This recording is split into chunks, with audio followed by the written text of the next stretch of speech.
cinétique d'un système matériel.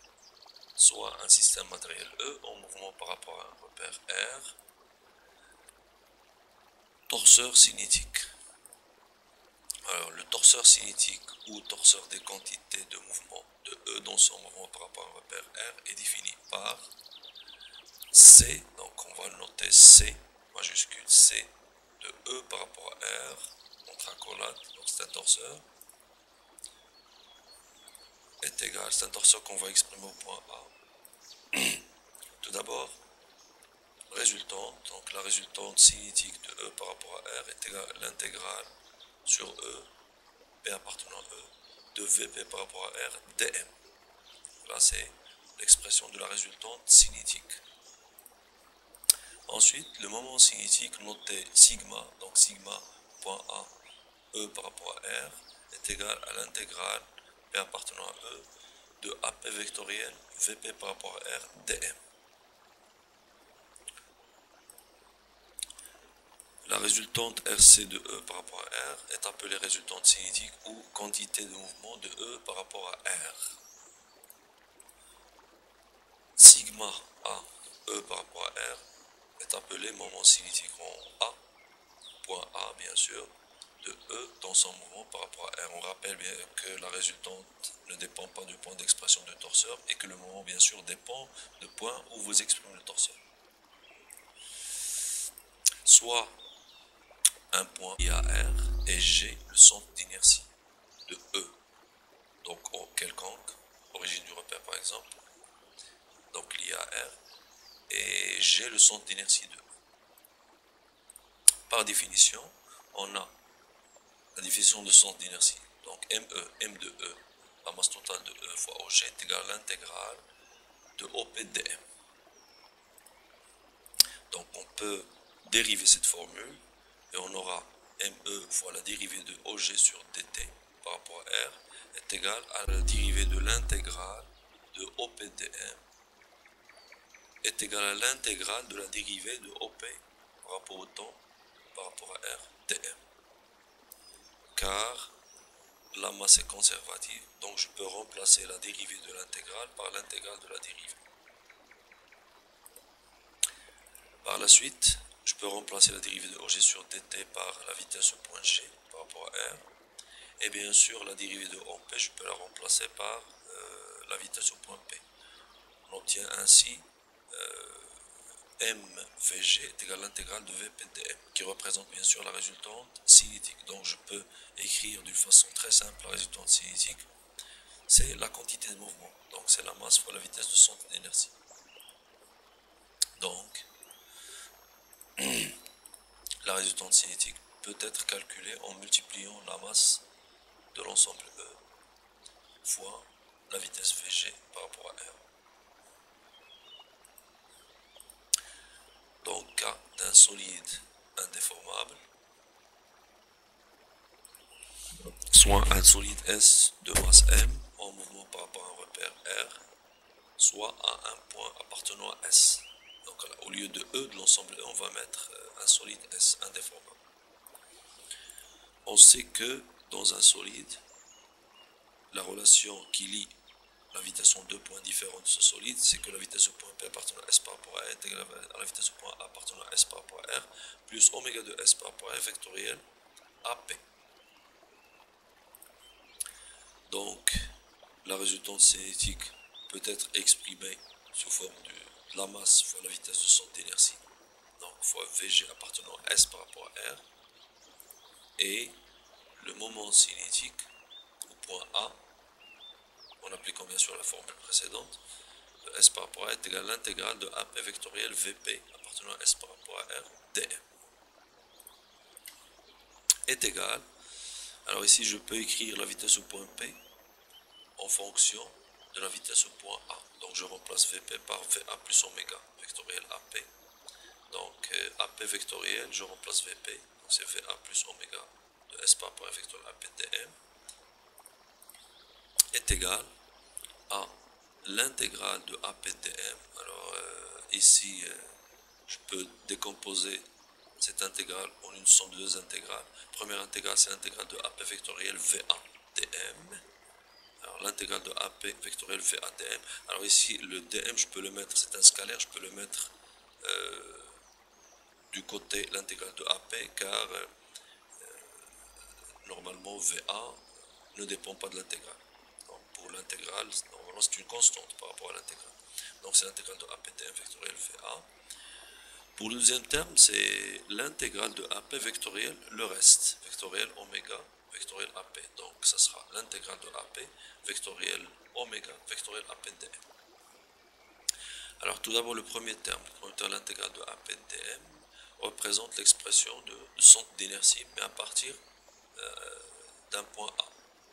C'est-à-dire qu'au lieu de prendre une origine O, on peut prendre un point quelconque A. Donc c'est toujours la définition de centre d'inertie. C'est-à-dire que je peux remplacer l'intégrale de APDM par AG fois la masse totale. Donc ça sera MAG, vectoriel VA. Voilà, MAG, vectoriel VA. Par contre, le premier terme, normalement, on l'a déjà vu dans la première partie du cours, il représente tout simplement l'opérateur d'inertie relativement au vecteur oméga. Donc l'opérateur d'inertie relativement à oméga, c'est la matrice d'inertie IA multiplié fois oméga. Donc vous pouvez revoir la première partie du cours. Cas particulier A confondu avec G, c'est-à-dire que là vous aurez MGG, donc ça sera 0, donc ça veut dire que sigma au point G de S par rapport à R est égal à la matrice d'inertie au point G de S fois oméga de S par rapport à R. Donc sigma point G de S par rapport à R est égal à la matrice d'inertie au point G fois oméga. Deuxième cas particulier, A fixe dans R. Alors si le point A est fixe dans R, ça veut dire que la vitesse au point A est nulle. Donc vous aurez sigma A est égal à la matrice d'inertie fois oméga. Donc ça sera encore un seul terme, mais cette fois, ça sera la matrice au point A multipliée fois oméga. Donc ça sera sigma A de S par rapport à R est égal à la matrice au point A de S multipliée fois oméga de S par rapport à R. Deuxième cas, bien deuxième torseur dynamique. Alors le torseur dynamique ou torseur des quantités des accélérations de E dans son mouvement par rapport à R, par rapport à un repère R, est défini par, donc de la même façon c'est un torseur bien sûr, donc notez D de E par rapport à R au point A, donc on va commencer par sa résultante, donc la résultante dynamique de E par rapport à R est égale à l'intégrale de gamma P par rapport à R, D. Par analogie avec la résultante cinétique, on remplace tout simplement la vitesse Vp par l'accélération, donc ça devient une résultante dynamique au lieu d'une résultante cinétique. Ensuite, le moment dynamique, donc le moment dynamique au point A de E par rapport à R est égal à l'intégrale de AP vectoriel gamma P dm. Donc la résultante dynamique RD de E par rapport à R est appelée résultante dynamique de E dans son mouvement par rapport à R. Et le deuxième terme, delta A de E par rapport à R, moment dynamique en A de E dans son mouvement par rapport à R. Donc ce sont les deux éléments de réduction du torseur dynamique. On a, alors là de la même façon que tout à l'heure que le torseur cinétique, on peut écrire la résultante dynamique en utilisant une expression très simple. Donc on va reprendre la résultante cinétique et on va la dériver. Donc M fois la dérivée de la vitesse Vg est égale à l'intégrale de la dérivée de Vp par rapport à R. Car tout simplement, je sais que mvg est égal à l'intégrale de vpdm. D'après, bien sûr, l'expression du torseur vient de la résultante cinétique. On reprend cette expression et on la dérive. Donc m fois la dérivée de vg est égal à d sur dt de l'intégrale de vp. Or, je peux permuter la dérivée et l'intégrale car la masse est conservative. Donc on aura l'intégrale de la dérivée de vp par rapport au temps, par rapport à r, dm. Donc m fois la dérivée de vg est égale à l'intégrale de la dérivée de vp par rapport à r dm. Alors la dérivée de la vitesse, je peux la remplacer bien sûr par l'accélération, donc ça sera m fois gamma g est égal à l'intégrale, et la dérivée de la vitesse vp, ça sera l'accélération gamma. Donc on constate que l'intégrale de gamma p dm peut être remplacée tout simplement par m fois l'accélération. Donc conclusion, la résultante dynamique peut être exprimée directement en multipliant la masse fois l'accélération de son d'inertie. Donc ME fois gamma G par rapport à R. Et bien sûr, M fois gamma représente la dérivée. Bien, c'est tout simplement la dérivée de la résultante cinétique. Donc la résultante dynamique, c'est la dérivée de la résultante cinétique par rapport à R. Soit à un point quelconque. On va partir du moment cinétique. Donc, d'après le torseur cinétique, le moment cinétique est égal à l'intégrale de AP vectoriel VPTM. Donc, on va dériver le moment cinétique. Donc, on a la dérivée de sigma. Normalement, sigma est égal à l'intégrale de AP vectoriel VPTM. Donc, la dérivée de sigma, c'est la dérivée de cette expression, l'intégrale de AP vectoriel VPTM. Alors là, on a ici deux fonctions. Donc, la fonction AP et la fonction VP. Donc, c'est comme si vous avez ici f fois g. Donc, ça sera f'g plus fg'. Donc, ce sont des vecteurs, bien sûr. Donc, égal. Alors, remarquez ici que on a dérivé le premier terme. Donc, c'est l'intégrale de la dérivée. N'oubliez pas qu'on peut toujours permuter la dérivée et l'intégrale. Donc, c'est l'intégrale de la dérivée de AP sur dt vectoriel vp dm plus l'intégrale de AP vectoriel, la dérivée du deuxième terme, Vp, dm, est égal. Alors ici, là, d de AP sur dt, je peux, normalement, là, il manque le terme par rapport à R. Normalement, je peux introduire le point O, donc ça sera la dérivée de AO plus la dérivée de OP. La dérivée de OP, c'est Vp, et la dérivée de AO, c'est moins la vitesse VA. Donc ça sera Vp moins VA, vectoriel, toujours Vp, dm, donc l'intégrale de tout ça, plus le deuxième terme, c'est l'intégrale de AP vectoriel, je remplace la dérivée de la vitesse par l'accélération. Donc gamma p dm. Alors le premier terme, Vp, vectoriel Vp, c'est 0. Donc premier terme nul. Deuxième terme, moins VA, vectoriel Vp dm. Donc l'intégrale, il y a toujours le terme intégral. L'intégrale de moins VA, vectoriel Vp dm. Alors ici l'intégrale, au lieu de mettre l'intégrale à côté de VA, je peux mettre l'intégrale à côté de Vp, car VA ne dépend pas de l'intégrale. Donc on aura VA moins VA, vectoriel, l'intégrale de Vp dm, plus bien sûr le deuxième terme qui représente le terme, le moment, qui représente le moment dynamique au point A. Donc là on a une relation entre le moment dynamique et le moment cinétique. Donc, je peux écrire que je peux déduire l'expression du moment dynamique au point A. Donc, moment dynamique est égal à la dérivée du moment cinétique au point A, plus, là on a un sigma, donc de l'autre côté ça sera un signe plus, VA vectoriel. Alors l'intégrale de VPDM, c'est la résultante cinétique. Donc, je peux la remplacer par MVG, donc MEVG. Voilà donc l'expression du moment dynamique. Donc c'est la dérivée du moment cinétique plus VA vectoriel MVG. Cas particulier. Le premier cas particulier, si A est confondu avec G, donc A confondu avec G, donc VA, donc au lieu de VA on aura VG, donc VG vectoriel VG c'est 0, ça veut dire que delta au point G, au lieu de A, est égal à la dérivée de sigma au point A. Le premier cas particulier, delta au point G de E par rapport à R est égal à la dérivée de sigma G de E par rapport à R. Deuxième cas particulier, le point A est fixe dans R, donc A fixe dans R, donc là on aura 0, ça veut dire que delta A est égal à la dérivée de sigma A. Voilà, delta A est égal à la dérivée de sigma A E par rapport à R. Troisième cas particulier, VA et VG sont collinéaires, donc là encore on aura un 0, donc on aura delta A est égal à la dérivée de sigma A. Voilà, delta A est égal à la dérivée de sigma A. Donc on passe maintenant à un solide indéformable. Dans le cas d'un solide indéformable, soit un solide S de masse M2 en mouvement par rapport à R, à un repère par rapport à un repère R. Donc la résultante, bien sûr, dynamique de S par rapport à R, ça ne va pas changer. Donc c'est M fois gamma, mais là il faut mentionner que G appartenant à S par rapport à R. Donc c'est un solide. Ensuite, delta, on va recopier la même formule. Donc c'est la dérivée de sigma A de S par rapport à R, plus VA par rapport à R vectoriel M, mais VG appartenant à S par rapport à R. Donc là, la remarque, A est un point géométrique quelconque, donc pas forcément pas appartenant à S, et VA bien sûr peut être calculé en dérivant le vecteur position A sur dt par rapport à R, avec O, point fixe dans R bien sûr.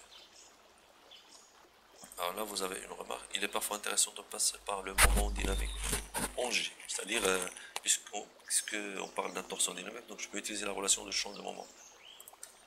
Donc delta A, par exemple, de S par rapport à R, peut être calculé en passant par G. Donc delta A est égal, moment point A est égal moment point G, plus AG vectoriel, la résultante dynamique. Donc M gamma G. Égal. Donc, delta au point G, on a déjà dit que c'est un cas particulier, est égal à la dérivée de sigma au point G de S par rapport à R plus AG vectoriel M gamma G. Donc résultat final, delta au point A est égal à la dérivée de sigma. Sigma, c'est encore un cas particulier, point G. Donc je peux le remplacer par la matrice au point G de S fois oméga de S par rapport à R plus AG vectoriel M gamma G. Tableau récapitulatif des éléments cinétiques d'un solide. Donc on va partir de la matrice d'inertie au point G par exemple. Donc on peut passer de la matrice d'inertie au point G à la matrice d'inertie au point A en utilisant la formule de Huygens, c'est-à-dire que la matrice d'inertie au point A de S est égale à la matrice d'inertie au point G de S plus la matrice d'inertie au point A du solide S supposé concentré au point G.